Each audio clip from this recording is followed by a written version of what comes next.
No one at Halden Care Nursing Facility was willing to fight for the man in the wheelchair, in the room at the far end of the hall. The doctors called him a hopeless case. The administrators called him a burden to be moved along, out of sight. And the staff called him dangerous, because though the lower half of his body had gone silent, and his hands only trembled against the wheels of his chair, his eyes still fixed on people, with a coldness that left them feeling judged. Only one person believed his silence was not surrender. A waitress, nearly 7 months pregnant, who had taken on night cleaning shifts here just to gather enough money for the day her child would come.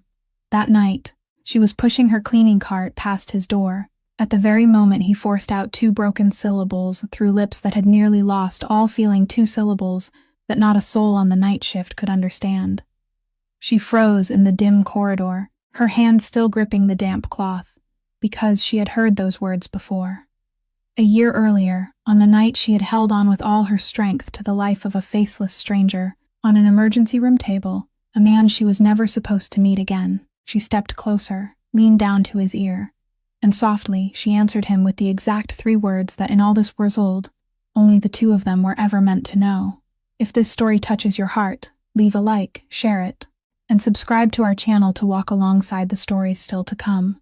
At 4 o'clock in the afternoon, Ambrose Hall began to glow with light, and Clara Whitmore had been on her feet since noon. She placed a hand against the dull ache in her lower back, let out a soft breath, then lifted her tray and kept moving. Her belly, nearly 7 months long, made every turn through the rows of tables a little longer than it was for the other waitresses, but she never let anyone see her slow down.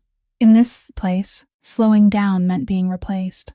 With her white apron tied high above her stomach and her brown hair tucked neatly behind her ears, she moved among the elegantly dressed diners like a quiet, careful shadow, pouring wine, clearing plates, smiling at exactly the right moment, and disappearing at exactly the right moment. In the pocket of her apron was a folded sheet of paper, worn soft at the edges. It was the hospital bill from her most recent prenatal appointment, and the bold number printed at the bottom made her count it over and over in her head every time she carried a heavy tray. There was next month's rent too, and the payment on the old car, and the sum that frightened her most of all, the money she needed for the day the baby would be born. Her husband had been gone for 4 months, and ever since then, every number in her life seemed to double the weight it placed on her shoulders. The evening shift manager called her into the corner of the kitchen, just as Clara set her tray down. The woman glanced briefly at Clara's belly, then lowered her voice and said there was a place that needed someone to clean during the night shift, Halden Care, a nursing facility at the end of the street. It paid by the hour, and the work started after Clara finished here. The job wouldn't be easy, but they paid fairly. She asked Clara whether she could handle it. Clara didn't hesitate for long. She thought of the paper in her pocket. She thought of the crib she still didn't have enough money to buy. Then she nodded. She said she could manage it. Her voice was small but steady, the voice of a woman who had grown used to convincing herself that she could endure just a little more. She returned to the dining room, and that was when it happened.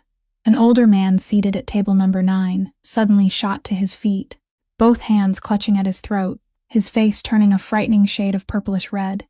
He couldn't make a sound. Everyone at the table around him froze. Someone cried out. Another person struck his back a few times, uselessly.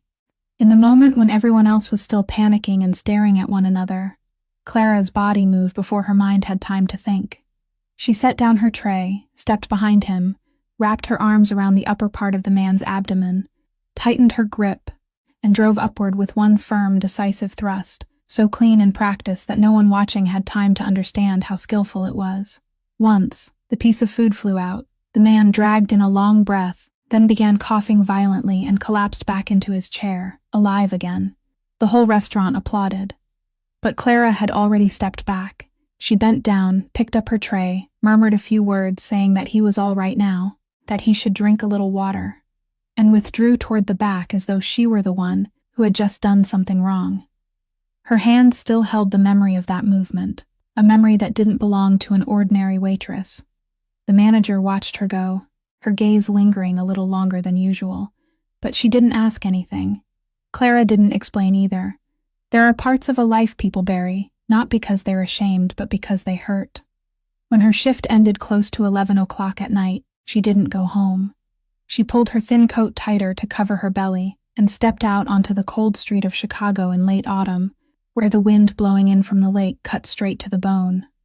Halden Care stood 3 blocks away, a low gray building with rows of windows glowing a sickly yellow. Clara stood before the entrance for a moment, one hand resting on her stomach as though reassuring the child inside her that its mother was only going to work another job. That was all, and there was nothing to be afraid of. Inside, they handed her a cart loaded with cleaning cloths, disinfectant, and gloves, showed her the hallway she was supposed to clean, and left her alone. No one told her about the patients in the rooms. No one warned her which doors she should avoid. Clara pushed the cart down the silent corridor, its wheels squeaking beneath the long strips of light falling across the floor, and began her first shift in that place, without knowing that in the very last room, a man she had once saved a year earlier was sitting in the dark, waiting for a voice he had believed he would never hear again. The first night passed slowly, until Clara pushed the cleaning cart toward the far end of the hallway. There, in front of the door to the last room, a group of people in white coats had gathered, and she stopped, pressing herself close to the wall, with the instinct of someone who had learned how to make herself invisible. The man standing at the center of the group had neatly combed silver hair and the calm bearing of someone accustomed to giving orders, while the others listened to him, with a mixture of respect and unease. He was Dr. Aldous Frey. He held a folder in his hand and spoke in a flat voice, as though he were reading a weather report, saying that the patient in this room no longer had any chance of recovering motor function, that any further therapy would only be a waste of resources, and that the paperwork should be prepared to move him to a long-term care facility as soon as possible. He said all of it right there before the open doorway, well within earshot of the man sitting inside. Clara looked through the crack in the door. In the dim light, a man sat in a wheelchair facing the window, a thin blanket spread across the motionless lower half of his body, his 2 hands resting on his thighs and trembling in small waves he couldn't seem to stop. But what made her go still wasn't the ruin of that body. It was his face. He didn't lower his head. He didn't close his eyes to escape the words being spoken, as though he were no longer there. He only turned his head slowly, with painful effort, until his gaze met Dr. Frey's directly, and there was no pleading in that gaze, no fear, only something so cold and sharp that Frey stopped speaking for half a second before continuing, like a man who had accidentally touched something razor-edged in the dark. Beside Frey stood another man, tall and broad, wearing a carefully tailored dark suit. He wasn't wearing a white coat and didn't belong to the medical staff. He stood slightly behind the others, his hands folded in front of him, his face carrying a courteous smile that never reached his eyes. Clara heard Frey call him Kessler. The man named Kessler bent down beside the wheelchair, placed one hand on the paralyzed man's shoulder with a carefully staged show of familiarity, and said in a voice so warm it turned cold that he shouldn't worry, that everything would be arranged properly, that he only needed to rest and let everyone else take care of what had to be done. The man in the wheelchair didn't answer. He only looked at the hand resting on his shoulder, then lifted his eyes straight to Kessler's face, and though he didn't say a single word, something in that look made Kessler's smile stiffen for a moment before he managed to shape it back into place. Clara understood, with the kind of instinct that years beside hospital beds had honed inside her, that the scene before her wasn't a medical examination. It was a sentencing, and they were reading the sentence in front of the condemned man to make sure he heard every word. She had seen enough in life to recognize when one human being was being quietly erased by others, and she was witnessing exactly that right here, in the dark hallway of a place that was supposed to exist so people could be healed. The group dispersed. Frey closed the folder and told a nurse to update the notes, to say there had been no significant progress, and to continue passive physical therapy for form's sake. Kessler left last, and when he passed the place where Clara was bending her head and wiping at an imaginary mark on the floor, his eyes slid over her for 1 second, registering her presence before dismissing it at once, exactly the way people dismissed a piece of furniture. She was only the cleaning woman. She wasn't worth worrying about, and Clara, who had learned that invisibility was sometimes the best shield, let him think so. When the hallway was empty, she straightened, rubbed her aching lower back, and let her eyes drift again toward the open door. The man in the room had turned back toward the window, leaving only his back and the still line of his neck in the yellow light. She should pushed the cart on. She should remembered that she had come here to mop floors, not to get entangled in the affairs of dangerous men in expensive suits. But something about the way that man had lifted his head and endured his own sentence without lowering it, once had lodged in her chest as a feeling she couldn't name, and she stood there longer than she should have, looking toward the room at the end of the hallway, not yet knowing that she had already begun to step into a story far larger than a night shift spent cleaning floors. The following night, while Clara was rinsing several cleaning cloths in the staff restroom, a young nurse named Dana came in and lit a cigarette by the cracked open window. When she saw Clara looking toward the end of the hallway, she let out a soft laugh, then lowered her voice as though telling a story that should only ever be whispered. Dana told her not to go anywhere near that room. The man inside wasn't an ordinary kind of man. She said people whispered that he had once held half the harbor district in his hands, that the men who dared stand in his way vanished without leaving a trace, that the police had wanted to bring him down for years and had never once managed to so much as touch the hem of his coat. Then a few months ago he'd been in a car accident. Dana said the words car accident with a curl of her mouth that showed even she didn't believe them, and ever since then he had ended up like this, trapped in one place, unable to walk, barely able to speak. She said the people here called him the Beast, not because he screamed or broke things, but because he just sat there in silence and looked at people with eyes that made their skin crawl, as though he were memorizing every face so that one day he could settle accounts. Dana drew in a breath of smoke, then concluded that a smart person cleaned the room quickly and never looked him straight in the eye. Clara said nothing. She wrung out the cloths and stacked them on the cart, but the words she had just heard stayed lodged in her mind all evening, close to midnight, when she pushed the cart past the last room to mop the stretch of floor outside the door. She looked inside again, and this time what made her stop wasn't the man's eyes, but the way he was breathing. His chest was rising and falling a beat faster than normal, unevenly, and beneath the skin of his cheekbones an unnatural flush had begun to appear, spreading slowly toward his temples, while his neck and shoulders were beaded with sweat even though the room was rather cold. Her eyes, the eyes that had once read hundreds of human bodies through long, intense nights on duty, registered each sign automatically without needing her to command them. Something was wrong, and it was beginning slowly. Right now. She should have gone to call a nurse. She should have remembered Dana's warning. But her feet had already carried her across the threshold, and she moved closer to the wheelchair, bent down until she was level with his eyes. Suddenly, the man forced out two broken, agonizing syllables through his trembling lips, a sound no one else would have understood, but it made Clara freeze. The soothing words came out of her as naturally as breath, carrying with them an old habit that belonged to the person she had tried to bury long ago. Without thinking, she leaned closer and whispered the exact phrase from that fateful night, "Count with me." And while she spoke, something changed on the man's face. The cold eyes Dana had warned her about, the eyes that made an entire nursing facility look away, slowly lifted to find her face, and when they touched her, they were no longer the eyes of a man judging everyone around him.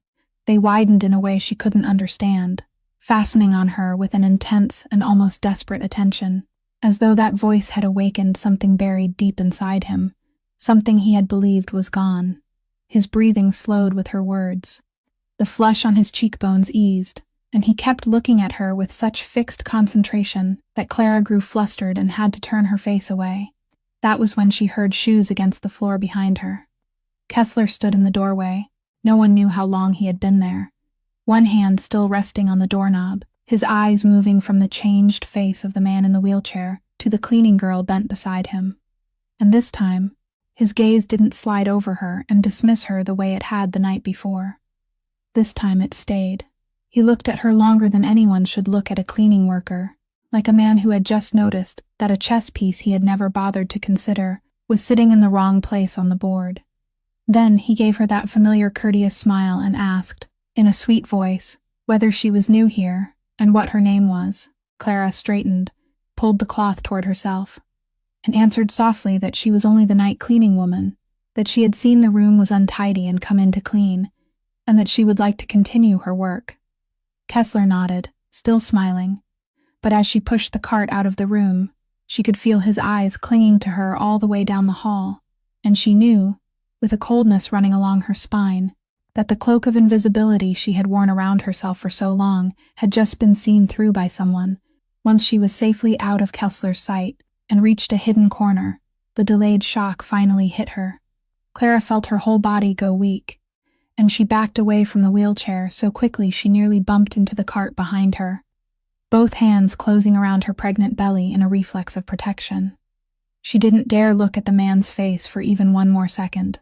She grabbed the handle, turned, and moved almost at a run down the hallway, the clatter of the wheels sounding lonely in the stillness, until she reached a hidden corner where no one could see her. There she stopped, leaned her back against the cold wall, and pressed a hand to her chest, trying to hold down the frantic beating of her heart.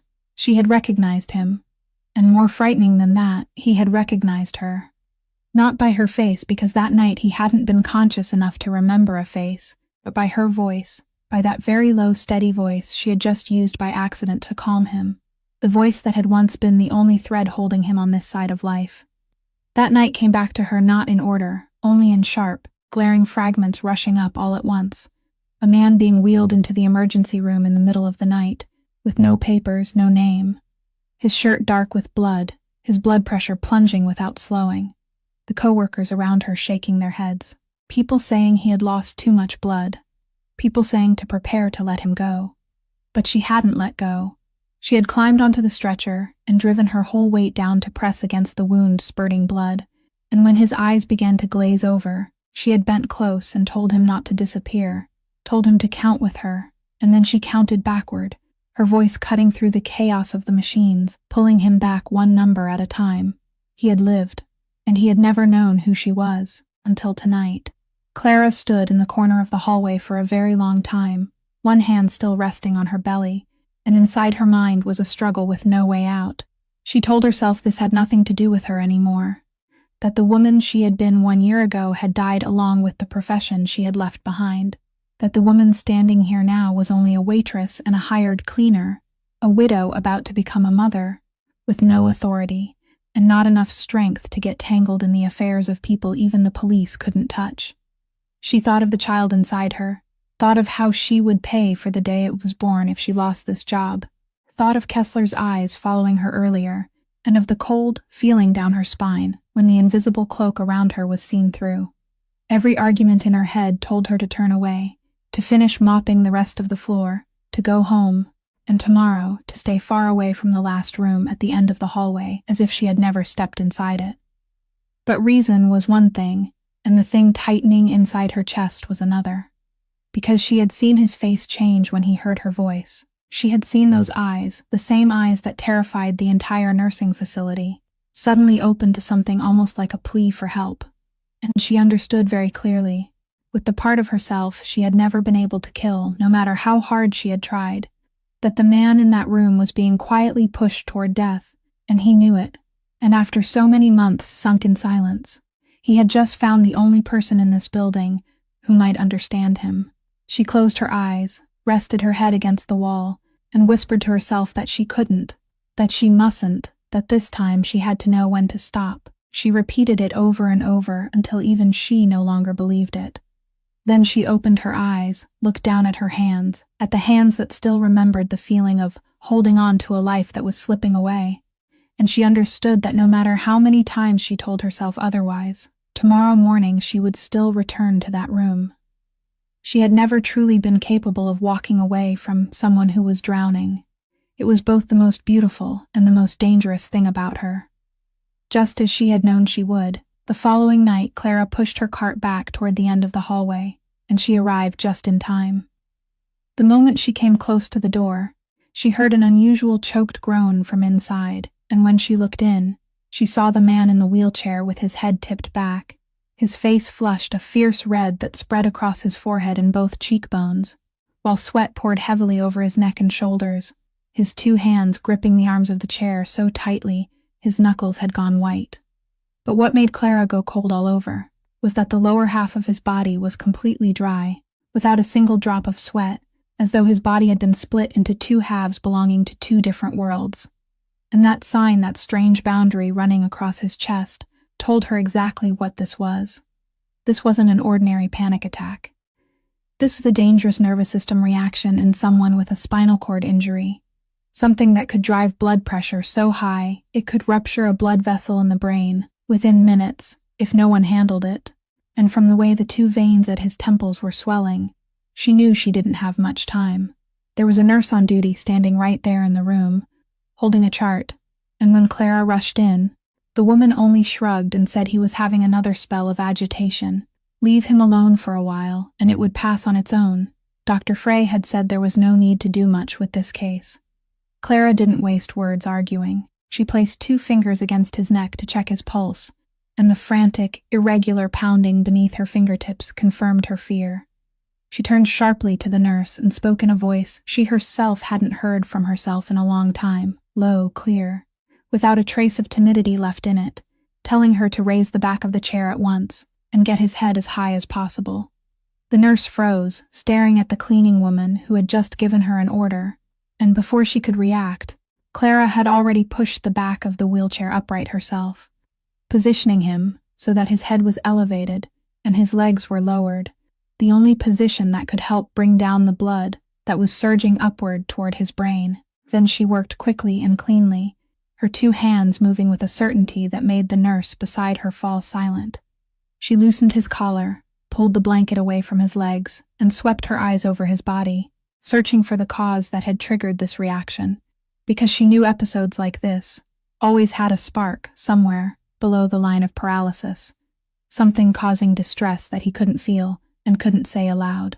She asked the nurse when his urinary catheter had last been changed, and when she received a stammered answer that the woman wasn't sure.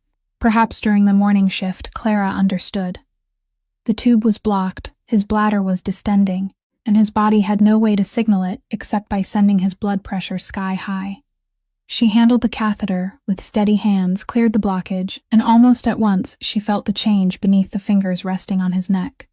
The wild pulse began to slow, easing down. The red in his face faded. The sweat stopped pouring out, and the man exhaled one long breath as though he had just been lifted out of an invisible hand clamped around his throat. Clara kept her hand on his neck for a while longer, counting his pulse until she was sure it had returned to an even rhythm, and only then did she lift her head and meet his eyes watching her. This time, there wasn't only the attention she had seen on the previous nights. There was something almost like astonishment, and beneath it, a silent gratitude that a man like him probably wouldn't have known how to express in words even when he had still been able to speak. She was about to say something when a voice from the doorway cut through everything. Dr. Frey was standing there, and beside him was Kessler, both of them having arrived at some point without her knowing. Frey stepped inside, his face tight with irritation, asking who had given a sanitation worker permission to touch a patient, asking who she thought she was to dare interfere in medical care on her own. Clara took one step back, lowered her head, and in that instant she felt her old cloak of invisibility hurriedly settle over her shoulders again. She mumbled that she had only seen he was having trouble breathing, so she helped him sit upright, that was all. But it was too late to pretend. Frey looked at the position she had placed the patient in, looked at the catheter she had handled, and she saw a flash of cold caution pass through his eyes, the look of a man who had just discovered that the pawn on his chessboard wasn't nearly as simple as he had thought. As for Kessler, he said nothing at all. He only stood leaning against the doorframe, arms folded across his chest, watching Clara with that ever-present courteous smile on his lips. But his eyes were fully awake now, and she knew that from tonight on, he would no longer see her as a shadow. The following morning, just as Clara arrived to sign in on the timesheet for the night shift, someone told her to go up and see Dr. Frey in his office, and she walked in with the heavy instinct that what had happened the night before wouldn't end with a single frown. Frey sat behind a polished wooden desk and didn't invite her to sit, leaving her standing there with her pregnant belly and legs already aching after a long night. Then he folded the file in front of him and looked at her with the eyes of a man used to looking down on other people from above. He said he didn't know what she had done for work before, and he didn't care, but in this facility there were clear boundaries, and a sanitation worker taking it upon herself to touch a patient was something that could cost her job immediately, even bring legal trouble down on her if anything went wrong. He emphasized that the patient in the last room at the end of the hallway was a special case, cared for under a separate protocol that he personally supervised, and that she was absolutely not to go anywhere near that room again, not to clean it, not to look inside, not for any reason at all.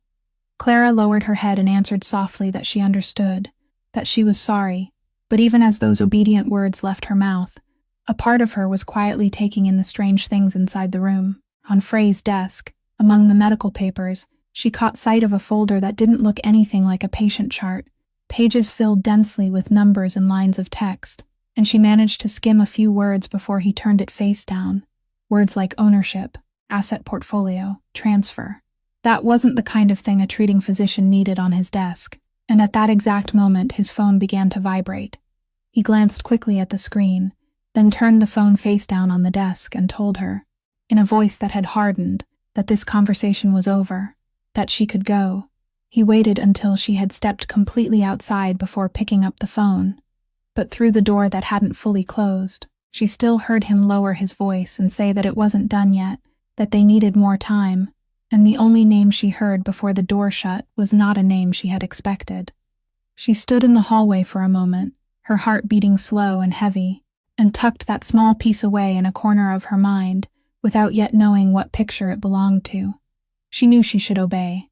She knew this job was the only thing standing between her and the unthinkable vision of the day her child was born, while there wasn't a single dollar left in her pocket.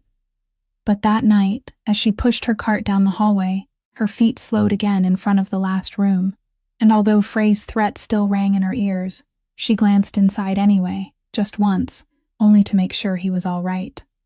The man was sitting turned toward the door as though he had been waiting for her, and when he saw her, he moved his right hand slightly where it rested on his thigh, that frail, trembling hand for which every motion demanded all his effort. He shifted his eyes toward the stack of napkins on the bedside table, then looked back at her, repeating the movement, and Clara understood. She looked around the empty hallway, then stepped inside and placed a sheet of paper and a pen into his palm. It took him a long while, his fingers struggling with the pen as if it weighed as much as an iron bar, his handwriting crooked, broken, shaking so badly it was almost unreadable. But when he finally finished and Clara bent down to look, she saw only one word on the page, written with all the remaining strength of a man who had once made an entire city show him respect. One brief word that sent a coldness down her spine the moment she read it. Run.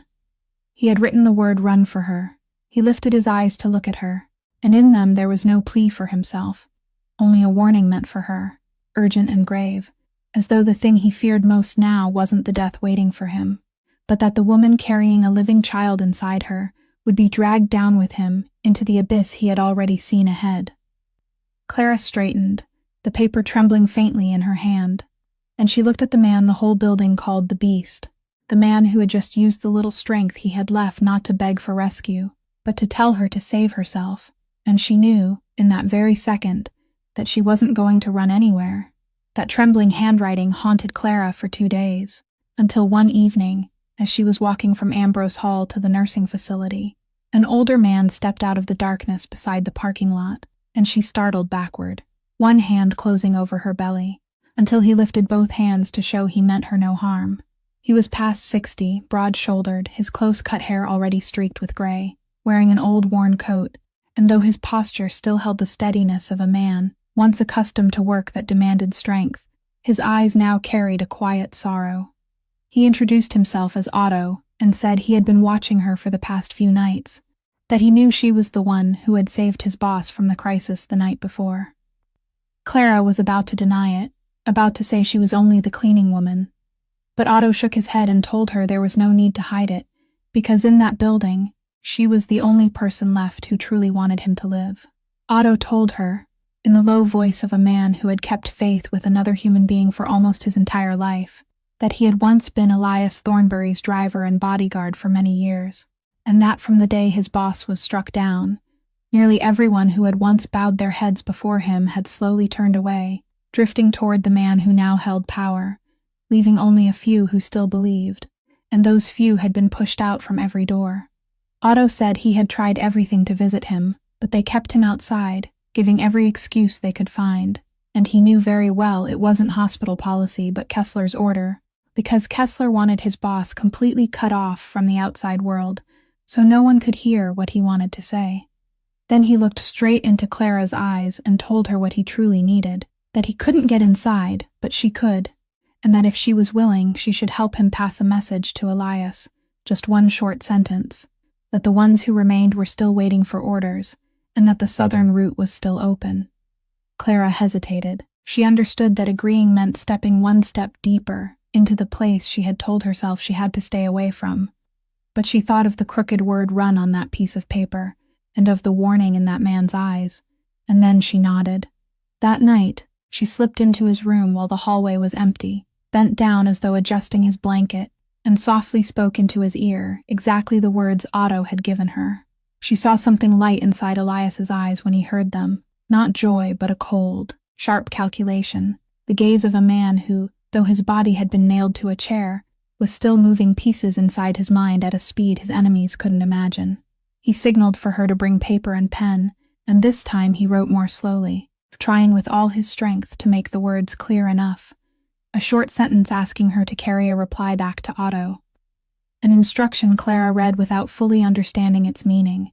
Though she could feel its weight, she could feel that she had just become the only line of communication between an imprisoned boss and the remaining piece of his empire that was still holding its breath, waiting for him. 2 days later, she witnessed something she would remember forever. Kessler entered Elias's room with his usual confidence, a stack of papers in his hand, and began speaking in that falsely sweet voice, saying it was time for his boss to think about arranging everything neatly, that there were a few documents he needed to sign so things could proceed smoothly. Elias let him finish. Then, very slowly, with lips that still struggled to obey him, he spoke a single sentence, only a few words, a name and a location Clara couldn't understand as she stood wiping the corner of the room, but she saw the effect clearly. Kessler froze. The smile on his lips hardened. The stack of papers in his hand dipped slightly, and for one brief moment, that always composed face revealed a flash of real panic before he managed to hide it. He looked at the man sitting motionless in the wheelchair, the man he had believed was entirely in the palm of his hand, and for the first time, Clara saw something in his eyes she had never seen there before. It was fear. Elias said nothing more. He only sat there, the lower half of his body dead still, his hands trembling, and yet he looked at the man who had betrayed him with the eyes of a lion, whose legs had been broken, but who had never stopped being king. And Clara understood that this man was nowhere close to surrendering, that the war inside this building had only just truly begun.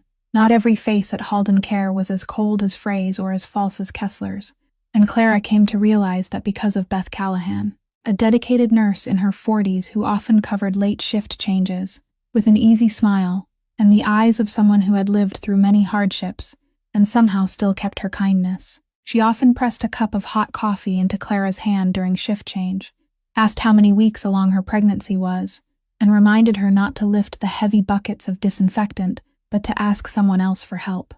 One late afternoon, when their shifts happened to overlap, Beth drew her over to the long bench in the waiting area, said she had something she wanted to give her, then took from her bag a tiny pale yellow sweater, hand-knitted, every stitch neat and careful, made by someone who had poured many evenings into it. Beth told her she had knitted it herself for Clara's baby, said Chicago winters were cruel, and a newborn needed to be kept warm. She said it simply, as though it were the most natural thing in the world to do for a woman, trying to manage alone in the middle of life. Clara held the little sweater in her hands, and her throat tightened. It had been such a long time since anyone had done something for her without asking for anything in return, and that unexpected kindness nearly made her break down right there in the lobby. She had to blink quickly and lower her head to stroke the soft wool, hiding the emotion rising in her chest. Just then, a little girl about 6 years old came running into the lobby, her hair tied in 2 bouncing pigtails, and threw herself into Beth's lap, calling her Mommy.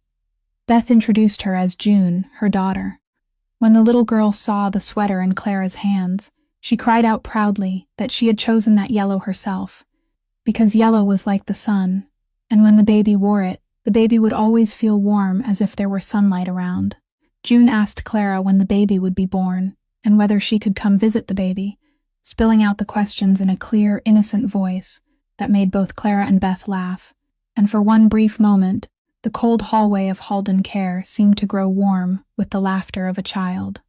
Clara bent down to the little girl's height, thanked her for choosing such a beautiful color, and promised that when the baby was born, she would absolutely let June come visit. The child's eyes lit up at that promise. Beth watched her daughter run over to the chair by the window and sit down to draw, then turned back to Clara, and her smile softened with a slight sadness as she lowered her voice and began to confide in her. Beth told her that June had been born with a heart problem, that she had gone through a major surgery last year, and that seeing her healthy and cheerful like this now was something Beth was grateful for every single day. But the price of it had been a mountain of medical bills she was still slowly paying off. Month after month, always behind, one debt paid only for another to appear. Beth said she wasn't complaining, that as long as the little girl could still laugh the way she had today, every dollar was worth it. But there were nights when she lay awake calculating, couldn't sleep. And sometimes she felt as though she were standing on a thin sheet of ice, where one unexpected thing would be enough to make everything shatter. Clara listened, then placed her hand over Beth's, because she understood that feeling far too well, the feeling of standing on thin ice, the feeling that every number in her life doubled its own weight. The two women sat together in the fading afternoon light, one about to become a mother, and the other carrying the full burden of being one, sharing a silence of understanding that needed no more words. While by the window, little June kept carefully drawing a great big yellow sun on a white sheet of paper. Clara held the little sweater against her chest, and told herself that no matter how harsh life became, there were still people willing to knit a warm sweater for the child of a stranger, and that very thing, that small but stubborn light of goodness, was what allowed women like her to keep walking forward through one long night after another. One evening, the aide responsible for Elias's meal said she had a family matter and needed to leave early, and because no one else was willing to take on the task with the man the entire building feared, Beth quietly asked Clara to help bring the dinner tray into the last room at the end of the hallway. Clara carried the tray in, set it down on the table beside the bed, and understood at once that this would not be an easy trial for the man sitting before her. Elias looked at the bowl of porridge, looked at the spoon, then looked at his own trembling hands, and she saw his jaw tighten. He tried to lift the spoon, his fingers struggling to hold it, but halfway up, his whole hand began to shake violently. The spoon tilted, and porridge spilled down the front of his shirt. Then he tried again, with the same result. Clara stood still, understanding that being watched was itself a humiliation for a man like him, so she stepped forward gently, took the spoon, and said softly that she would help. The moment the spoonful of porridge reached his lips, the thing she had feared happened. Elias jerked his head sharply to one side, and his whole arm swung up in an effort that spent what little strength he had left, knocking the tray clean off the table. The bowl of porridge, the glass of water, and the spoon crashed noisily onto the floor, porridge splattering across the white tile. The room fell into silence, with only the sound of his heavy breathing left behind. He didn't look at her. He turned his face toward the dark window, and Clara saw that the man's whole body was trembling, not because of illness, but because of a pain far deeper than that. The shame of a human being who had once held the power of life and death over an entire district, a man whose entrance into any room had once made others bow their heads, now unable to bring even one spoonful of porridge to his own mouth, forced to let a strange woman feed him as if she were feeding a child. He would rather starve than endure that, and in that moment, the cold gaze that terrified the entire building broke open and revealed beneath it a man slowly dying from the loss of his dignity. Clara didn't offer a single word of comfort. She didn't rush to say it was all right, and she didn't show pity, because she understood that for a man like him, pity was more brutal than hunger. She only quietly knelt on the floor, picked up each broken piece of the bowl, wiped the spilled porridge from the tile, slowly and calmly, as though this were the most ordinary thing in the world, as though she had cleaned up such breakage 1,000 times in her life without judging any of it. She worked in silence, giving him time, letting the room find its breath again. Then, when the floor was clean, she stood, pulled a chair over, and sat down at his eye level, not above him, not looking down on him. In a calm but certain voice, she said she knew he didn't need her help, that she knew there had been a time when no one in this world would have dared lay a hand on him, and that she understood having to let someone touch him this way was harder for him than enduring pain. She paused for a moment, then went on more softly, saying that letting another person help you when you were weak wasn't surrender, and that he had survived the night when he should have died, so he had no right to let himself wither away here because of pride. The man turned his head back, and for the first time since Clara had entered this building, she saw those cold eyes shine with tears. He didn't weep aloud. A man like him had probably forgotten how to do that a very long time ago. But one tear quietly rolled down his deeply lined cheek, and he looked at her, at the pregnant woman sitting on the old chair before him, the woman who had saved his life twice and asked for nothing, the woman who spoke to him the words none of the men under him had dared say in all those years. He tried to move his lips, and after a long struggle, in the hoarse, broken voice of someone who hadn't used speech in a very long time, he managed to force out 2 words, asking her why. Why was she doing all these things for someone like him, someone the whole city called a monster? Clara looked at him for a long while, then answered simply that because on that night in the emergency room she hadn't seen a monster. She had only seen a human being trying to hold on to life, and to her, a human being was always worth having someone fight for, no matter who they were. Then she took the spoon again from the spare tray, scooped up a fresh spoonful of porridge, and this time, when she brought it to him, the man who had once made an entire district tremble gently closed his eyes, and he let her help, that afternoon. Just Clara stepped out of the prenatal clinic with the ultrasound still in her hand. A strange man waiting outside called her name, and she stopped, wary at once. He was around 50, tall and thin, wearing an old overcoat, his face carved with the weary lines of a man who had spent too many nights awake, and he introduced himself as Deacon Vale, a former detective with the city police department before his retirement. He said right away that he knew this would upset her, that he was sorry to approach her at a time like this, but there was something he had been investigating for the past several months that he couldn't bring himself to leave unfinished, and it was directly connected to her husband. Just hearing that made Clara's whole body go rigid, her hand tightening around the ultrasound, because for the past 4 months she had tried with all her strength not to speak of that day, the day someone had knocked on her door to tell her that her husband had fallen to the bottom of the elevator shaft at the construction site where he worked. A workplace accident, they had said. An unfortunate incident. The file closed cleanly and quickly, and she had carried that grief alone ever since. Vale asked if she could give him 10 minutes, and they sat down on a stone bench in the small park across the street, beneath the bare branches of late autumn trees. He opened his worn leather briefcase, took out several papers, and began speaking in the careful voice of a man who had weighed every word. He said that what people had called an accident contained details he couldn't explain, that the elevator safety system that day should have been working but had somehow been disabled, that the surveillance footage from that area had vanished from the file in a way no one could properly account for, and that her husband, based on everything he had been able to uncover, had no reason to be in the elevator work area at that hour of the evening. He stopped, looked straight into Clara's eyes, and said the thing he had hesitated a long time before deciding to say aloud, that in his judgment, her husband's death was not an accident. Clara sat frozen for a long time.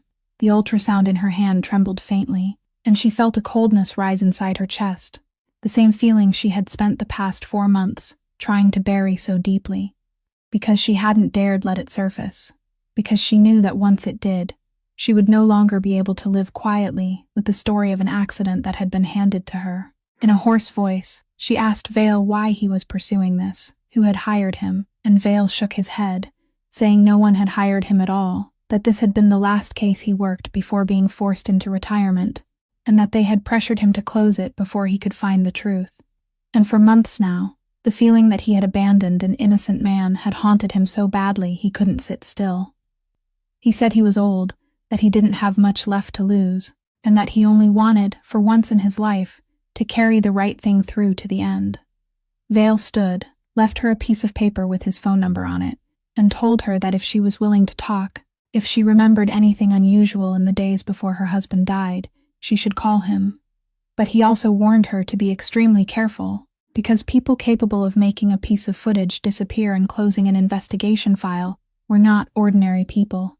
Then he walked away, leaving Clara sitting alone on the cold stone bench, with the ultrasound of her unborn child in one hand and the slip of paper bearing an investigator's phone number in the other. She looked down at her pregnant belly, thought of the husband who would never get to see his child's face, and for the first time since the day he died, the dull ache inside her began to turn into something else, something sharper and hotter, a question beating again and again inside her mind. If it wasn't an accident, then who had done this, and why?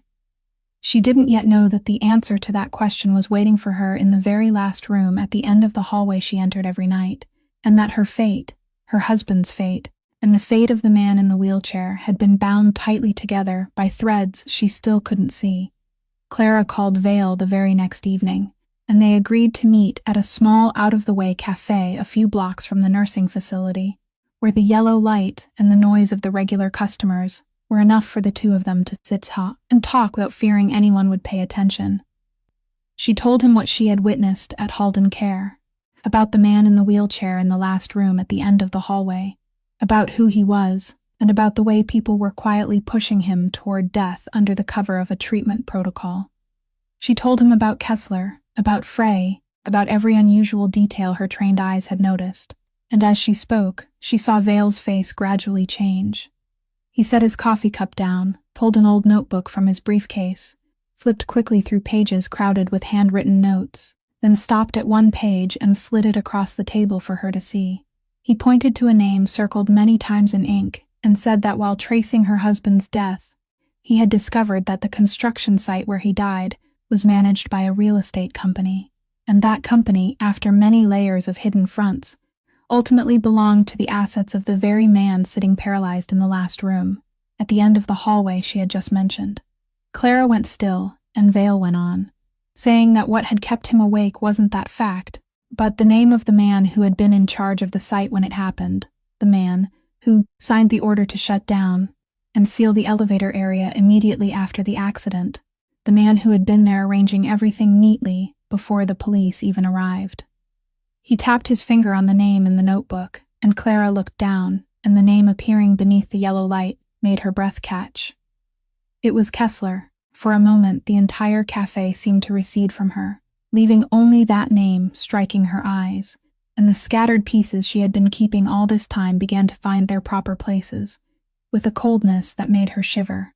The man tightening the net around Elias, the man who wanted to swallow his empire whole, was the very man who had been present at the place where her husband had fallen. She no longer saw her husband's death and the fate of the man in the wheelchair as two separate stories. They were two ends of the same thread, a red thread running through her entire life that she was only now able to see, and at the center of that thread was the face that always wore the courteous smile of Warren Kessler. Vale looked at her, saw the color drain from her face, and lowered his voice to warn her not to reveal anything, not to change the way she behaved at work, because if Kessler realized she was getting close to the truth, she and the child inside her would become a threat he needed to eliminate, and he had already shown he was willing to do it. But keeping her face calm wasn't always something she could control, and fate seemed determined to test her that very night. When Clara returned to Halden Care for her shift, she had barely pushed her cart around the bend in the hallway when she nearly collided with Kessler, who was standing there waiting, both hands in his pockets, his usual smile on his lips as though he had known in advance that she would arrive. He greeted her in that falsely sweet voice, asked whether she was feeling well tonight, then glanced down at her pregnant belly and said that women in her situation didn't have it easy, managing alone, working until late at night, speaking while his eyes stayed fixed on her face, studying every thread of reaction. He let a sentence hang in the air, saying he had heard that lately some retired detective had been wandering around asking questions about old matters, things that should have been left alone so the dead could rest in peace. Then he looked at her more closely and asked whether she had happened to meet anyone like that. Clara felt her heart pound, but she had spent years learning how to keep her hands from shaking beside Ed Zed's, where life and death stood close together, and she lifted her eyes to him with the tired, confused look of a poor woman, worried only about having enough money to give birth, answering that she hadn't met anyone at all, that she went to work and then went home, and that she had no strength left to concern herself with other people's affairs. Kessler looked at her for one long second more, then his smile widened. He nodded and said that was good, told her to take care of her health, and walked away. But only when his shadow disappeared around the corner did Clara dare lean against the wall and breathe out, one hand wrapped around her belly, and she knew that from this moment on, every step she took inside this building was walking along a fragile line between life and death. The truth came to Clara on an evening she hadn't expected at all, when she returned to the staff break room to retrieve the shawls she had forgotten, and heard Beth's voice drifting from behind the half-open door of the changing room.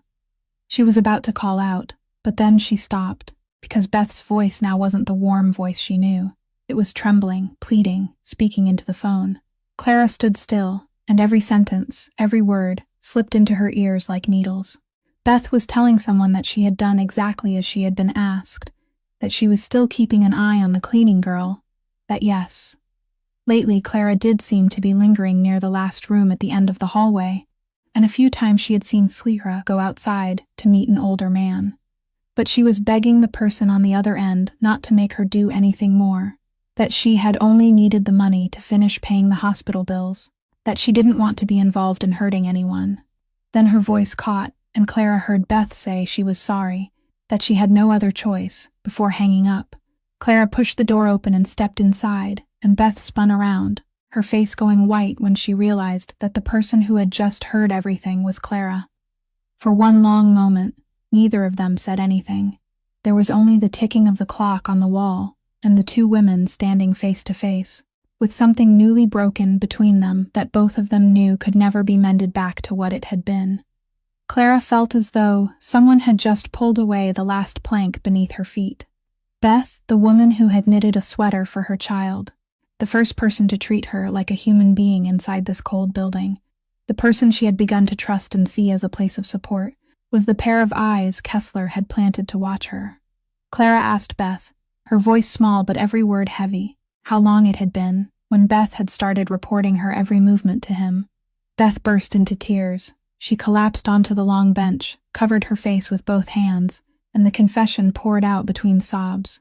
She said the hospital debt had backed her into a corner, that the bank had sent warning letters, that she had exhausted every possible way to manage, and just when she was at her most desperate, Kessler came to her, offering to pay off that debt completely, in exchange for one thing that seemed harmless: to notice whether anyone at the nursing facility showed unusual concern for the man in the last room at the end of the hallway, and report it back to him. Beth said she had told herself it was only watching, that it wasn't hurting anyone, and she had tried to believe that so she could sleep at night, until the person she was assigned to watch turned out to be Clara, the only person in this building who had been kind to her, and that was when she realized what she had sold. She looked up at Clara through her tears and said she hated herself every day, that she had meant to stop so many times. But whenever she thought about being unable to pay the debt, she lost her courage. Clara stood there, and inside her was a storm of emotions tearing against one another. There was the sharp sting of betrayal. There was the pain of knowing her trust had been used. But beneath all of that, she understood far too well the desperation that had driven Beth to this point, because she herself was standing on the same thin sheet of ice, because she too was haunted day and night by numbers, and by the fear of not being able to pay for the day her child was born. She knew that if she had been in Beth's place, with a child who needed medical care, she couldn't be certain she would have been strong enough to refuse. She didn't shout, she didn't curse her. She only sat down beside Beth, and after a long, heavy silence, she said softly that she understood, that she didn't blame Beth for being weak when she had been driven into a corner, because anyone in that situation could collapse. But then she took Beth's hand, looked straight into her eyes, and said that now Beth had to choose, that there were people in this building being quietly killed, little by little in silence, and Beth could keep closing her eyes and pretending not to see in order to hold on to her own safety, or Beth could stand on the side of what was right, even though that would be much harder. Beth looked at her for a very long time, tears still rolling down her face, and in the woman's eyes, Clara saw a battle taking place between fear and conscience, between safety and what was right, and she knew that Beth's answer to this choice might change everything that was about to come. That night, the wind shifted, rain lashed against the windows of Halden Care in waves, and Clara was cleaning the middle corridor when the entire building was suddenly swallowed by darkness. The lights went out all at once, the familiar hum of machines and air conditioning stopped dead, and for the first few seconds there was only a thick silence and the sound of rain. Then the emergency lights, which should have come on, failed to glow, and that made Clara's instincts immediately sound an alarm, because she knew that in a medical facility, backup power was designed never to stop, and for the emergency lights to die along with everything else couldn't be a random malfunction. She stood still in the darkness for one beat, her heart pounding, and then a thought struck her so hard it sent coldness down her spine. The last room at the end of the hallway. The man whose life depended on the machines that were now quietly going dark. She dropped the cleaning cloth, felt for the small flashlight she always kept in her apron pocket, and switched it on, its weak, trembling circle of light, cutting a narrow path through the black hallway. She moved quickly toward the end. Her pregnant belly kept her from running, but she walked as fast as she could, and along the way, she realized something even more frightening. The unnatural emptiness. Not a single nurse rushing toward the patient rooms in an emergency the way there should been, as if the entire night staff had been sent somewhere else at exactly this moment, leaving the whole corridor to her alone and the dark. That perfect arrangement told her this wasn't a power outage. This was a murder being staged to look like fate, and she was the only person who happened to be standing in the right place to witness it. She pushed open Elias's door, and the sweep of the flashlight made her heart tighten. The man was lying back on the bed, where the evening aide had moved him earlier, and in the flickering light, she saw that every sign of the dangerous episode she had once pulled him back from was returning, only this time more violently, and in circumstances far worse than before. His face was flushed red in the darkness, sweat pouring over his head and neck, his breath coming in harsh, strained rasps, and there was no machine working to monitor him now. No medication being pumped in to keep his blood pressure from surging toward a deadly threshold. The screen beside the bed was black. The IV had stopped dripping. Everything had been cut off at once, and Clara understood immediately that someone had calculated exactly how long it would take this to kill him, that by the time anyone discovered him, it would all be over, and the file would say the patient had died during an unfortunate power failure, a natural death for a case that had already been hopeless. She set the flashlight upright on the bedside table so its beam fell across him, then placed 2 fingers against his neck, and the pulse beneath her hand was pounding so wildly that she felt real fear, a fear unlike anything she had known in all the emergencies of her life, because in those times she had always had machines, medicine, colleagues, light, but now she had only herself in the dark, with a 7-month pregnant belly and bare hands, facing death as it tightened its grip around the man before her. He tried to open his eyes and find her, and in those fading eyes she read that he understood what was happening too, that he knew this was the final blow they had struck against him, and, for one moment, there was something in his gaze, as if he wanted to tell her to leave him there, to save herself and the baby, not to die with him in this room. But Clara didn't leave. She drew in a deep breath, forced her own panic to quiet, pushed aside the fear and the ache pulling down her spine, and let the part of herself she had tried so long to bury rise completely to the surface, the part that knew exactly what to do when there was nothing left in her hands but knowledge and will. She raised the head of the bed with the manual crank, lifted his head higher, lowered the lower half of his body, repeating the only position that could hold back the blood surging upward toward his brain, and then she began searching for the cause that had set off the crisis, her fingers working in the flickering darkness, with a calm she hadn't known she still possessed. Outside, the rain kept beating against the glass. The building remained sunk in darkness and deathly silence, and in the small room lit by a single flashlight, a woman about to become a mother bent over a dying boss and began the longest, loneliest battle of her life to wrest him back from the hands of death. Clara found the trigger just as she suspected, and it was no accident. Someone had deliberately kinked his auxiliary oxygen line beneath the mattress, and shut off the backup IV flow regulator right before the blackout. She worked with hands that had stopped trembling, clearing the restricted airflow and restoring the vital line that was driving his body toward the edge. But this time, clearing the trigger still wasn't enough, because his blood pressure had climbed too high and stayed there too long, and there were no machines to tell her the exact number, no medicine to bring it down. All she had left was her own body and what she remembered. She loosened everything that was tightening around him, positioned his legs at the proper height, used her own hands to massage along both sides of his temples in a steady rhythm, to calm the nervous system that had fallen into chaos, and bent close to his ear, beginning to speak to him in that low, certain voice, telling him to breathe with her, telling him not to let go, and then she began to count. She counted backward, slowly, each number falling into the darkness like stepping stones for him to follow his way back, and she told him to hold on to her voice, to let each number pull him back little by little. He tried. She saw him trying, saw his chest struggling to breathe according to the rhythm she set, saw his fingers move faintly, as though reaching for something in the dark, and she placed her hand into his palm so he would have something to hold. He gripped her hand, weakly but with everything he had left, and Clara gripped his back, and like that, in a room lit only by the small glow of a flashlight, between the rain striking the window glass and the deathly silence of the whole building, two people the entire world had abandoned clung to each other through every number, every breath, every second. She lost all sense of time. At moments, her pregnant belly tightened with pain and made her grit her teeth. At moments, sweat ran into her eyes and stung them. At moments, her arm grew so exhausted she thought she wouldn't be able to lift it anymore. But she didn't stop.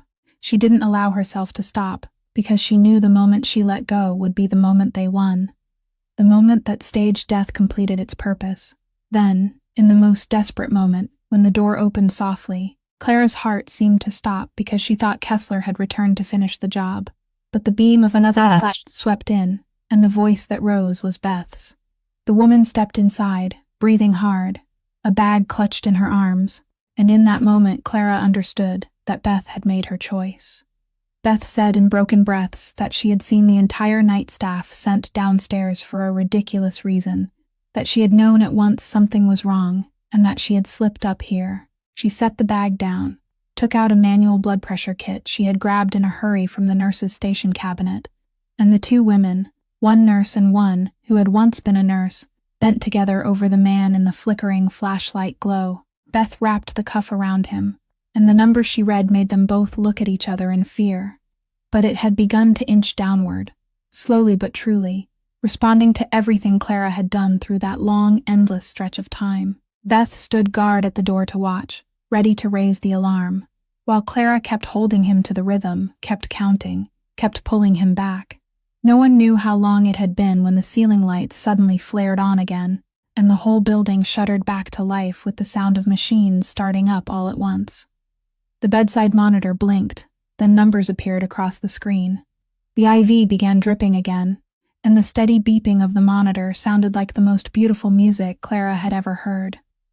She looked up at the screen, saw that his blood pressure had returned to a safe range, that his heartbeat had become steady again, and only then did she allow herself to collapse against the side of the bed, her whole body shaking from exhaustion, one hand still gripping his, the other resting on her rising and falling pregnant belly. She had held him.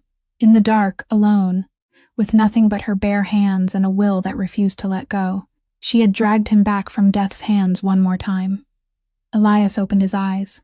He looked at her, at the woman who had stayed awake through an entire battle for him, her face hollow with exhaustion, her hair damp and stuck to her skin with sweat, and in his eyes now, there was nothing left of the cold beast the whole building feared. There was only a wordless tenderness and a gratitude so deep no language could hold it.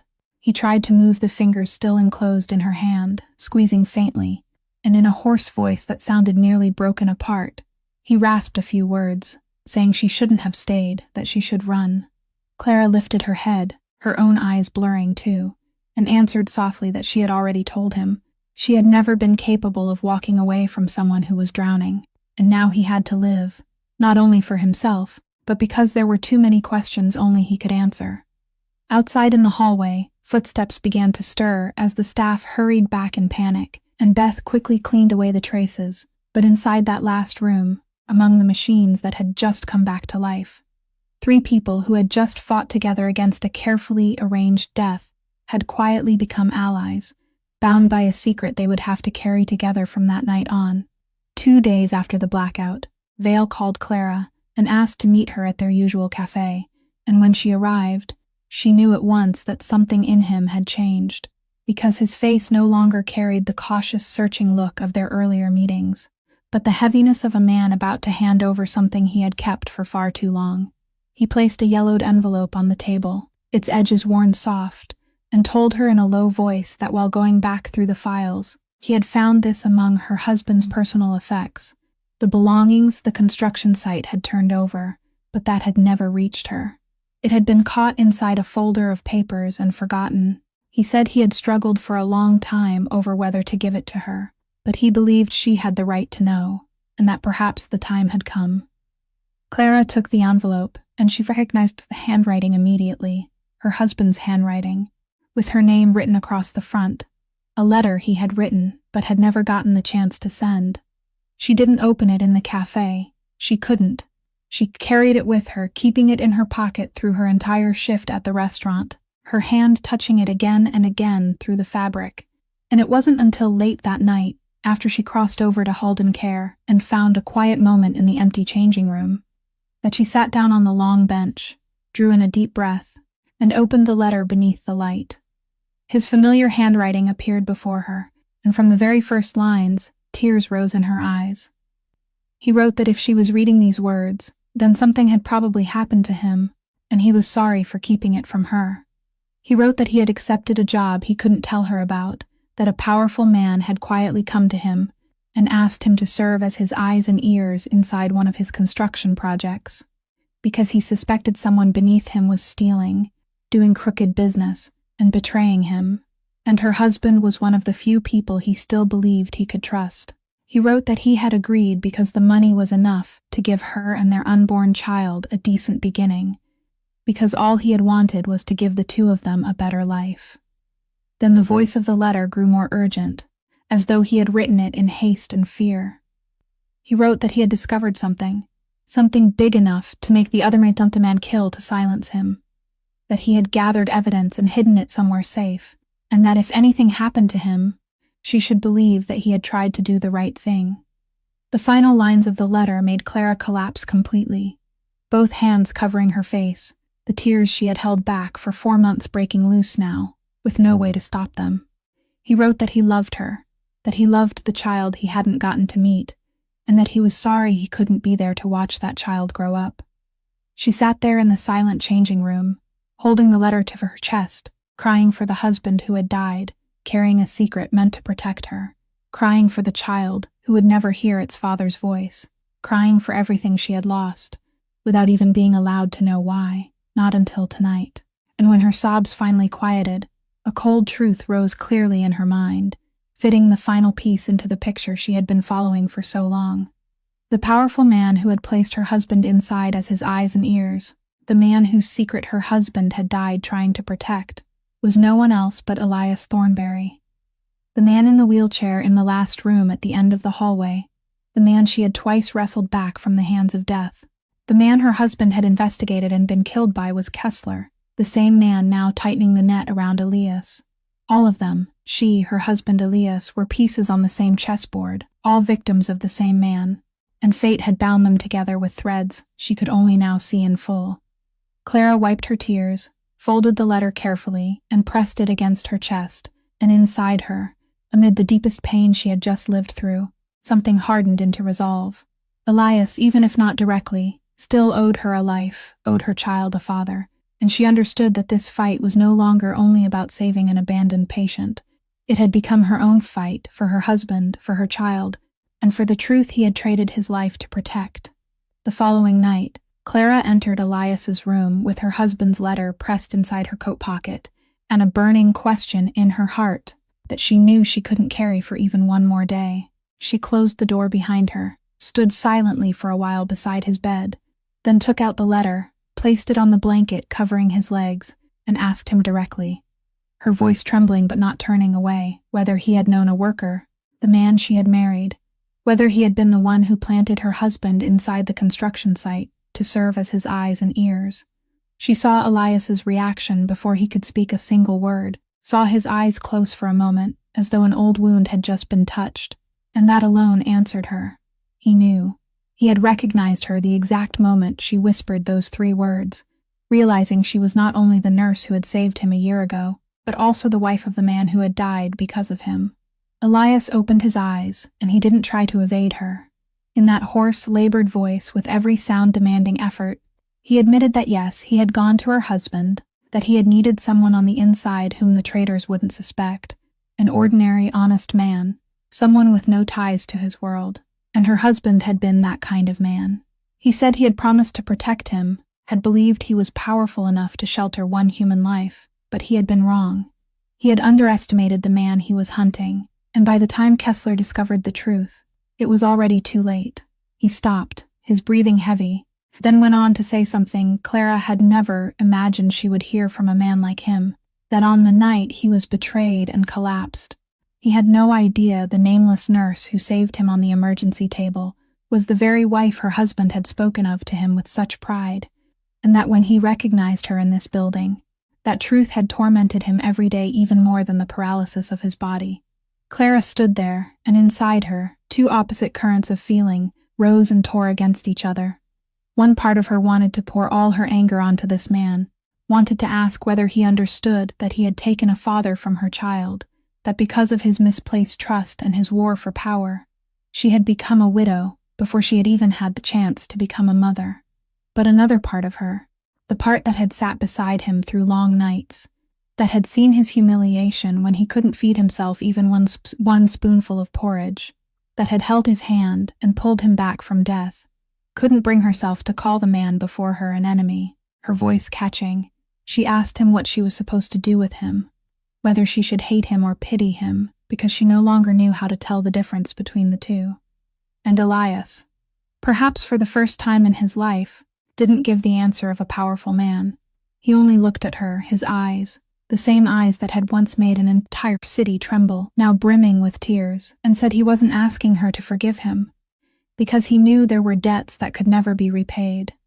He was asking her for only one thing, the chance to protect her and the baby, to finish the thing he had promised her husband and had failed to do, even if it was the last thing he ever did in this world. The room sank into silence, with only the steady beeping of the monitor and the sound of the rain that had stopped, leaving droplets still clinging to the window glass. Clara looked at the man lying there, the lower half of his body dead still, his hands trembling, the man who had just confessed his helplessness before a poor woman he normally should never have had to notice. And she understood that his words were not those of a crime lord trying to buy a person's loyalty, but those of a human being trying to redeem some small part of what had been broken because of him. She bent down, picked up the letter from the blanket, folded it again, and said softly that she couldn't forgive him yet, that perhaps it would take a very long time, or perhaps it would never happen, but she also couldn't leave him to die in the hands of the men who had killed her husband, because if she did, then his death would become meaningless. She said her husband had died to expose the truth, and she would live to finish that work, and if Elias truly wanted to make amends, then he had to help her, not for his own sake, but for her husband's. Elias nodded, slowly and heavily, and in that nod there was a promise sealed by everything that remained of a man who had once had everything, and then lost everything. From that night on, the bond between them was no longer the bond between a savior and someone indebted to her. It had become something deeper, tied together by a shared loss and a shared enemy, and both of them understood that the road ahead would demand more from them than everything they had already endured. After the night of the blackout, something inside Elias had awakened again, and Clara recognized it in the way he began giving orders. He was no longer the man who sat there in resignation, waiting for others to decide his fate. Every night when she entered his room, he handed her a scrap of paper covered with writing that still trembled but had grown more decisive, brief instructions for her to pass to Otto, and through a line of communication made up of a cleaning woman and an old bodyguard, the boss imprisoned inside a paralyzed body began moving his pieces across a chessboard. Kessler had believed he was playing alone, Elias told Otto to quietly reach out to a few men who had once sworn loyalty to him but had remained silent and waiting, to tell them not to act rashly, only to hold their positions and wait for the signal. He told Otto to follow the money, to find the accounts Kessler had been quietly draining, and he calculated every step with the cold precision of a man who had once built an entire empire from nothing but his own 2 hands. One evening, as Clara helped him drink water, he signaled for her to bend closer, and in his hoarse, broken voice, he explained it to her, not to boast, but because he wanted her to understand where she stood in this game. He said Kessler couldn't simply kill him and seize everything, because most of his real assets, the things of greatest value, were locked behind layers of security that only he himself controlled, passwords, signatures, agreements, that no one could touch without his own consent, not even if he were dead. That was the reason he was still alive, he said, not because Kessler had any loyalty left in him, but because Kessler needed him to seek the transfer documents while he was still conscious and still legally considered competent. A corpse was useless to him. He needed Elias alive, awake, but weak enough and desperate enough to put pen to paper. And that narrow opening, he said, with a cold flash of light in his eyes, was what he would use to overturn the board. But Kessler wasn't the kind of man to sit still and wait to be overturned. And he too had begun to smell that something was slipping out of his control. After the failed blackout, after the prey who should have died was still alive, he understood that someone inside was working against him, and he decided not to drag the game out any longer. One afternoon, he entered Elias's room with a thick stack of documents and a lawyer beside him carrying a notarial seal, and this time the courteous smile that usually stayed on his lips had given way to a cold impatience. He placed the documents on the table in front of Elias and said it was time to end all the delays, that because his boss's health was getting worse by the day, it would be best to transfer him to a specialized care facility far from the city, where he could rest quietly, and in order to do that, he only needed to sign the papers granting Kessler authority to manage his assets while he recovered. He said all of it in the sweet voice of a man offering a favor, but everyone in the room understood what it truly meant. Once Elias was taken to that distant place, with no Clara, no Otto, no one to witness anything, he would never come back. Elias looked at the documents, then lifted his eyes to the face of the man who had once been his right hand, and in a moment so tense it nearly stopped the air, Clara stood wiping the corner of the room and felt her heart seem to stop. But Elias didn't panic. He let the silence stretch long enough for Kessler to begin growing uneasy. Then he spoke, one slow word at a time, saying he would sign. Kessler let a flash of triumph show for an instant, but Elias went on, saying that he would sign, but not today, because under the exact legal terms Kessler himself had helped him draft years ago, a transfer of assets on this scale required the presence of an independent trust administrator as a witness, or it would be invalid in court. He said it with the calm of a man who understood the rules of the game better than anyone, and Clara saw the smile on Kessler's lips stiffen, because he knew Elias was right, and he knew Elias had just bought himself a precious measure of time. But when Kessler gathered the documents back up, his eyes narrowed into a cold, sharp line, and he said softly, almost in a whisper, that his boss had 3 days, no more, and that after those 3 days, with or without a witness, everything would be completed one way or another. He left the room, and in the silence that remained, Elias turned to look at Clara. Both of them understood that the clock had just begun counting down, and they had only 3 days left to bring down a man who had spent months preparing for this move.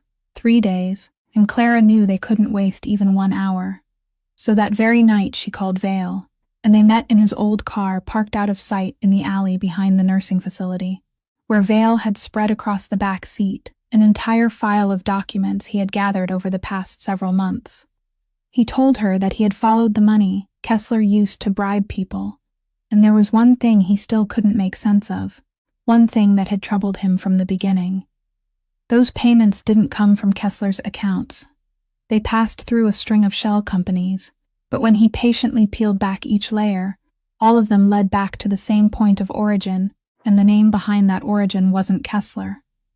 Vale handed Clara a sheet of paper, pointed to the name at the bottom, and when she read it, a chill went through her whole body, because it was the name she heard every day inside that building, the name of the man in the white coat who always declared in his flat voice that the patient in the last room at the end of the hallway was a hopeless case.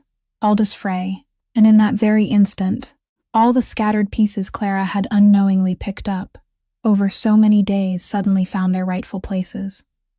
The file about ownership and asset portfolios she had glimpsed on Frey's desk the day he summoned her up to threaten her, something an ordinary treating physician had no reason to keep.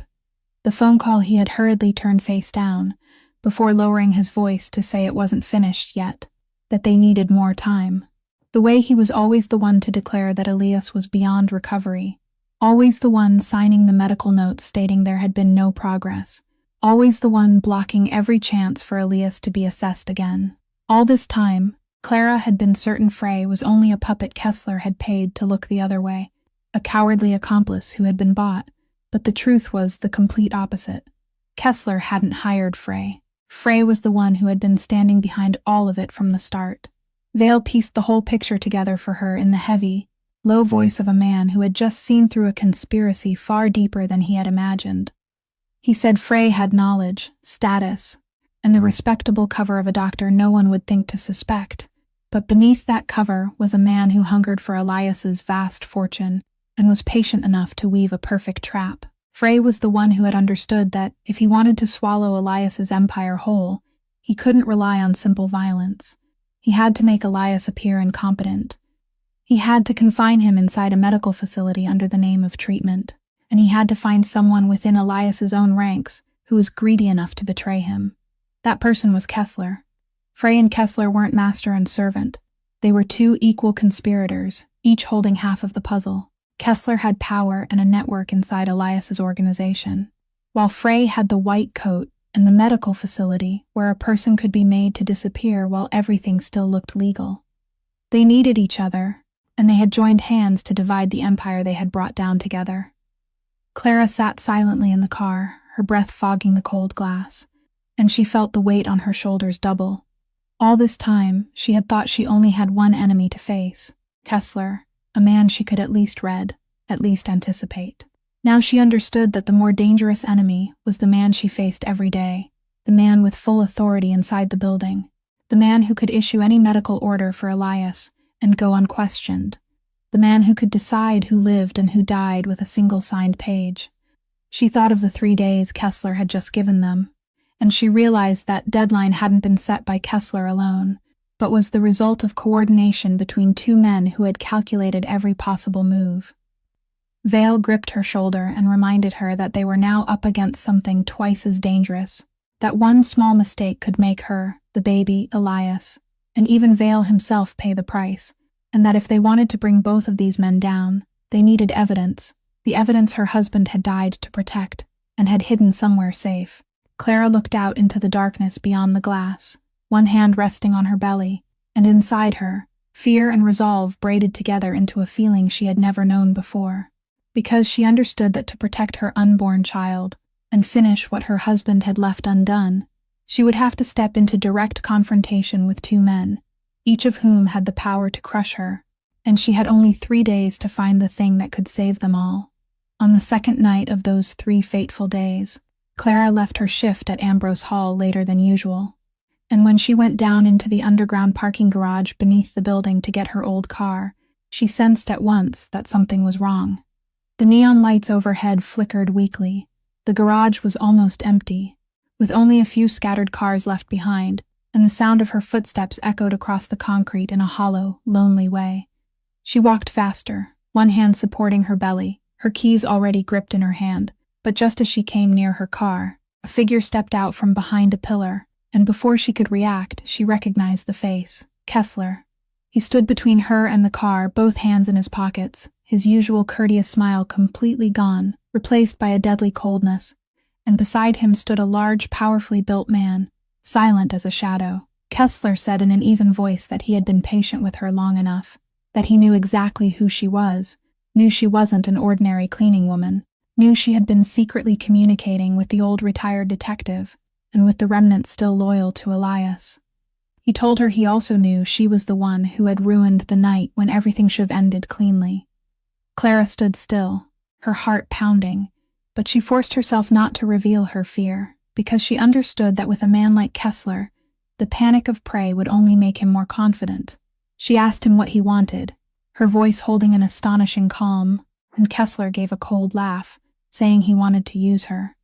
He said Elias had become inexplicably stubborn these past few days, that he had invented every possible reason to delay signing the papers, and Kessler had realized the reason was none other than Clara, that the man wouldn't put pen to paper as long as he still had hope, and the fastest way to extinguish a person's hope was to take away the thing that person wanted to protect. The large man stepped closer, and Clara knew she had no way out. She couldn't run with a 7-month pregnant belly. She couldn't fight off 2 men, and any reckless move now would only put her and her child in greater danger. So she didn't resist. She let them put her into the back seat of a black car, and throughout the ride, instead of panicking, she forced her mind to work, to observe, to remember. She counted the turns the car made, listened to the sounds outside, and the distant echo of a train whistle told her they were heading toward the harbor district, the place that, according to rumors, had once belonged to Elias.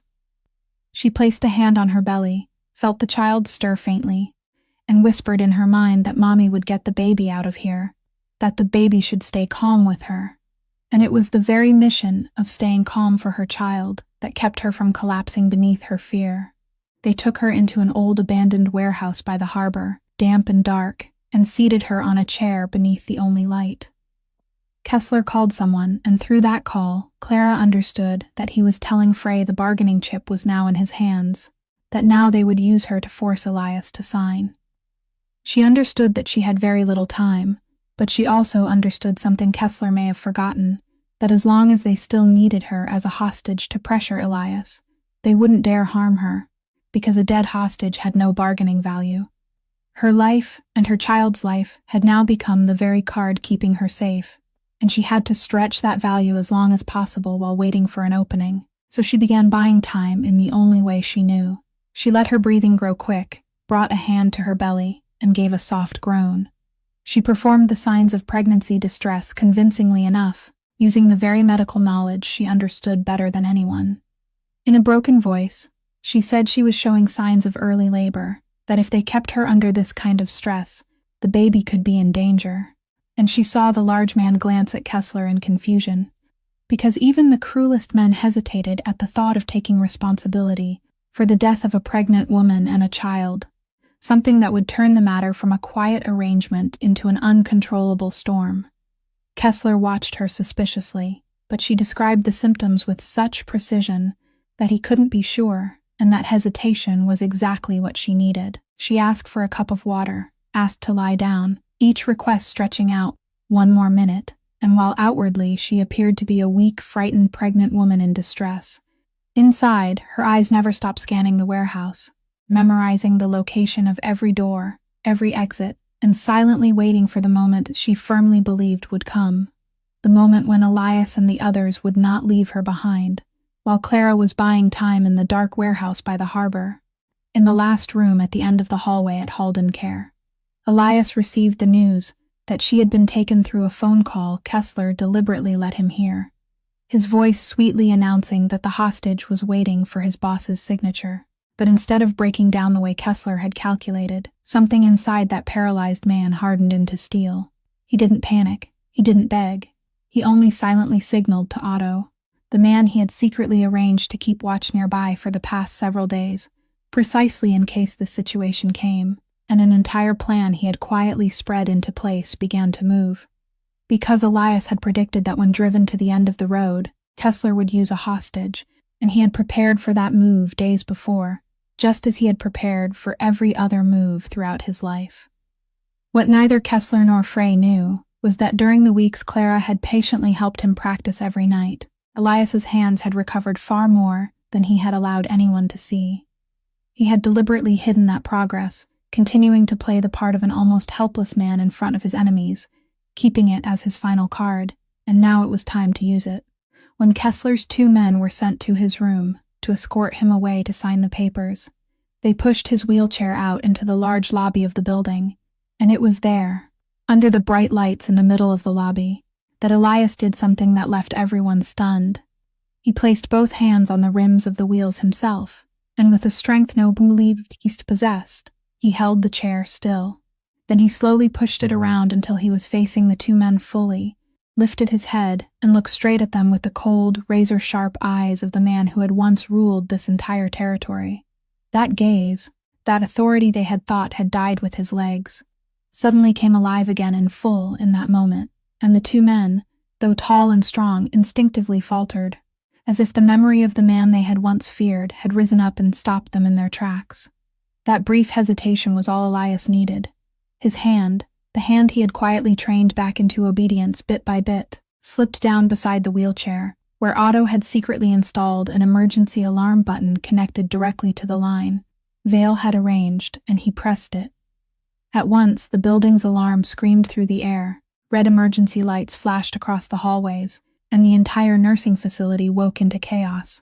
But that wasn't all, because Vale, who had been waiting for this signal all night, hadn't acted alone. Over the past several days, with the file Clara's husband had left behind, combined with the evidence he and Otto had gathered, Vale had reached out to old, trustworthy people still in the force, people willing to listen to a case that should never have been closed. And now, when the signal rang out, police vehicles rushed in at the same time at both places, Halden Care and the warehouse by the harbor whose location Otto had managed to trace. In the warehouse, Clara heard the sound of sirens echoing from far away, drawing closer and closer, and she saw Kessler's face change. He shouted at his men and tried to drag her to her feet so he could escape, but the false calm of a weak, frightened pregnant woman that she had performed for hours had made him misjudge the situation and miss his chance to run. Headlights flashed through the broken windows. The thunder of footsteps filled the warehouse, and in that chaos Clara did exactly what she had been waiting to do. She rolled off the chair, ducked behind a stack of old wooden crates, and wrapped both arms tightly around her belly to protect her child, pulling herself out of Kessler's reach, just as the police flooded inside. Kessler was surrounded in the middle of the warehouse, and in the final moment, when he realized every path had been blocked, the courteous mask he had worn for so long fell away completely, revealing beneath it nothing more than a greedy man who had lost everything in the very game he had believed he was certain to win. As for Frey, the true originator behind it all, when he heard the alarm ringing throughout Halden Care and knew the plan had collapsed, he tried to do what men like him always do when the ship begins to sink. He tried to slip away quietly. He hastily gathered the asset documents from his desk, the file he had spent months preparing, and tried to leave the building through the back exit. But at that very doorway he found Vale waiting, with police officers beside him. Vale looked at the doctor in the white coat, the man who had hidden so perfectly behind the cover of respectability all this time, and said only one brief sentence, that the game was over. Frey stood frozen, the file in his hands, the thing that was supposed to hand him an entire empire, now nothing more than the evidence that would condemn him. And that night, as the police sirens slowly quieted and dawn began to break faintly along the horizon over the lake, the two men who had woven together a perfect conspiracy to steal one man's life and empire were finally led away into the light, brought down not by a greater force, but by the persistence of an old investigator, the loyalty of a bodyguard, the will of a boss who refused to bow, and above all, by the courageous heart of a woman they had underestimated. The days after the night at the harbor passed like a flood, sweeping away every lie Frey and Kessler had worked so hard to build. The file Clara's husband had hidden, the thing he had traded his life to protect, was finally found by Vale in the place where he had concealed it, and inside was everything needed to bring down the entire conspiracy. There were pieces of footage people had believed they had erased, bank statements showing money flowing through shell companies before gathering in Frey's pocket, and even recordings of conversations between the two conspirators discussing how to make a person disappear under the name of medical treatment. When all that evidence was placed on the investigators' table, not one layer of their disguise could hold anymore. They discovered that the medical notes Frey had signed for months, the reports insisting that the patient in the last room at the end of the hallway had no chance of recovery, were all falsified, written not according to Elias's true condition, but for the purpose of keeping him confined under the appearance of incompetence, so it would be easier to seize his assets. They found that the medications meant to help him recover had been deliberately withheld or replaced, that opportunities for therapy had been blocked, that an entire treatment plan had been designed not to heal him, but to keep him broken. And when independent specialists were brought in to reassess Elias, they concluded that his injury had never been as hopeless as Frey had claimed, that, if he had received proper treatment from the beginning, he could have recovered far more than he had. That truth made people shudder at the cruelty of a man who had used the white coat and the oath to save lives to do the very opposite. Kessler and Frey were arrested and faced a series of charges, from conspiracy to seize assets and falsifying records to far more serious offenses connected to the death they had caused. But what brought Clara closest to tears wasn't the sight of those two men being led away. It was the day the file on her husband's death was officially reopened. The thing that for the past 4 months had been stamped as an unfortunate workplace accident, the careless label that had left her to carry her grief alone without even an explanation, was finally brought back under the light of truth. They confirmed that her husband hadn't been careless, hadn't made a mistake, that he had died because he had uncovered a crime and refused to stay silent, that he was an upright man who had dared to stand against powerful people to protect what was right. His name was cleared, and to Clara, that meant more than any punishment given to the criminals, because now, when her child grew up, she would be able to tell that child that its father hadn't been an unlucky man who had fallen because of a mistake, but a brave man who had sacrificed himself for justice. And then it was Clara's turn to be given back something she had lost long ago. During the investigation, as her role in saving Elias's life and exposing the entire conspiracy gradually came to light, people also learned about her past, learned that the woman the whole nursing facility had once seen as a nameless cleaning worker had in fact once been a gifted emergency nurse who had quietly left the profession because of a wound in her heart. Her former colleagues at Mercy General came to see her, and the hospital officially invited her to return, not out of pity, but as a late recognition of the skill and compassion she had never truly lost.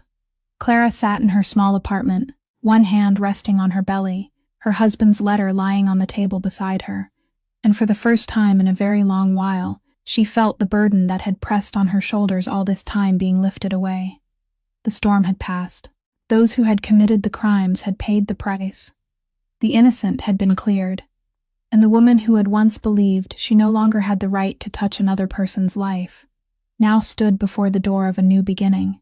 But she knew there was still one thing unfinished, still one person waiting for her in the last room at the end of the hallway, the man fate had bound to her life with threads that could not be untied, and she understood that the final chapter of this story had not yet been written. After the sinners had been led away, and the truth had been brought into the light, Elias was transferred to a real rehabilitation center, where for the first time since the day of the accident, he was treated by people who wanted him to recover, not people who wanted him to remain broken. And Clara, though she had accepted the offer to return to her profession, still came to visit him regularly, because she understood that his journey had only just begun, and she couldn't leave him halfway down the road she herself had pulled him back onto. Elias's therapy sessions were another kind of war, quieter but no less brutal than everything they had already endured. He gripped the parallel bars with the hands that had recovered, straining with all his strength to lift his body, and in those first attempts, the legs that had once lain dead beneath him trembled and buckled, sweat soaking through him, his face twisting with pain and with the discouragement of a man who had once stood at the peak of power, and now had to relearn from the beginning something even a child could do. There were moments when he wanted to let go, and in those moments, Clara sat down beside him, offering no empty words, only reminding him that he had come this far, and there was no reason to stop now.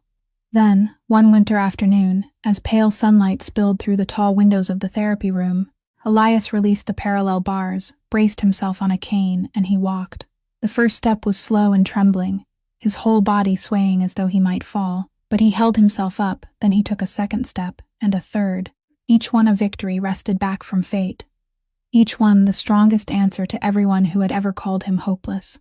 Clara stood at the far end of the room watching him come toward her, and she couldn't hold back her tears, because she was witnessing what no one at Halden Care that year had dared believe possible. The man an entire building had abandoned in silence was now walking on his own legs. When he reached her, he stopped, breathing hard, and looked at her with a smile she had never seen on that face before. The smile of a man who had found not only his legs again but himself. Not long after that, it was Clara's turn to enter a trial of her own. She went into labor on a night when snow fell thick outside, and she was not alone, because Beth stayed by her side from the first wave of pain, holding her hand, encouraging her through each contraction with all the devotion of someone who was both a friend and a colleague. And when the baby's first cry rang out in the delivery room, when they placed that tiny new life in her arms, Clara broke down sobbing, a cry of happiness bursting open, after all the loss and fear she had passed through. She looked at her child's face and found there the features of the husband she had lost, and she whispered to the baby that its father had been a brave man, that it had been born from his love and courage.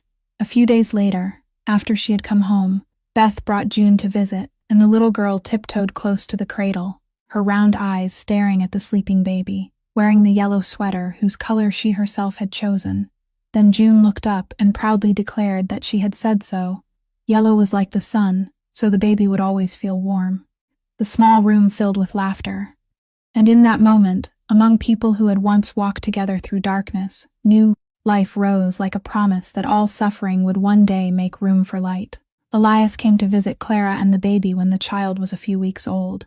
He walked in on his own with his cane, and when he bent down to look at the baby's face, Clara saw tears glistening in his eyes. He stood silently beside the cradle for a long while, then lifted his head to look at her, and in a voice that had grown clear again, he softly said those familiar words to her, "Count with me." But this time, when Clara smiled and began to count, she didn't count backward the way she had on the night she held him back from the edge.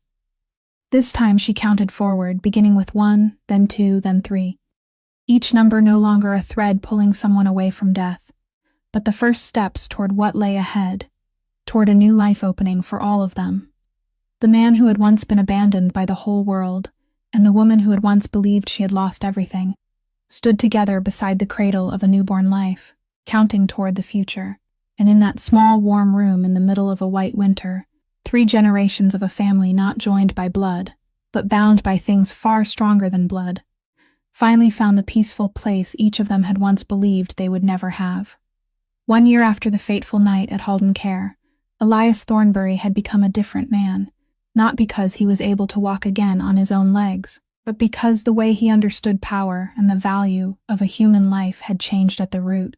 He didn't return to the underworld he had once ruled. Instead, he used the lawful portion of the fortune he had recovered to establish a foundation named after Clara's late husband, a foundation created to support 2 kinds of people whose lives had been tied to his own in opposite ways. Patients quietly abandoned by the system and the families of workers who had lost their pillars to workplace accidents. Whenever someone asked why a man like him would do such a thing, he often said that he had spent half his life making other people fear him, and he had come to understand that such power hadn't saved him on the night he lay waiting to die in the last room at the end of the hallway. The only thing that saved him had come from a woman who had no power at all except a heart that refused to abandon another human being. As for Clara, she returned to the white coat she had once believed she no longer had the right to wear, but she didn't return to the same place she had left. With support from Elias Foundation, she took the lead in a program she named Second Look, a program devoted to finding patients who had been declared hopeless, people others had stopped fighting for, and giving them one more chance to be seen again, heard again, and given one more moment of hope. She understood better than anyone that sometimes the line between a hopeless case and a life saved lay only in whether someone was willing to stop, willing to look more closely, willing to believe that a person's silence didn't mean they had surrendered. Every time she sat beside an abandoned patient and took their hand, she saw the shadow of the man in the wheelchair from that year-long past, and she knew the work she was doing wasn't only saving strangers. It was also healing the wound inside her, the wound that had once driven her to leave her calling in despair. If there is one thing their story leaves behind, it is the reminder that a person's dignity is not measured by the position they hold, the degree they carry, or the wealth they possess. A powerful boss lying paralyzed in a wheelchair, and a poor pregnant waitress cleaning floors at night, by every measure society uses, stood at opposite ends of life, and yet they were the ones who saved each other. They gave back to each other the most precious thing each had lost. He gave her back her faith in herself, and she gave him back not only his life, but a reason to live with decency. Because sometimes in this life, the person we reach out to save and the person who comes back to save us turn out to be the same person. And the kindness we give in silence, believing it has fallen into emptiness, will one day find its way back to us at the very moment we need it most. Every human being, even one the whole world calls hopeless, a burden, or dangerous, still deserves to have someone believe they are worth fighting for. And so the story of the man in the last room at the end of the hallway and the woman who refused to walk away came to a close, not with a final period, but with numbers being counted forward.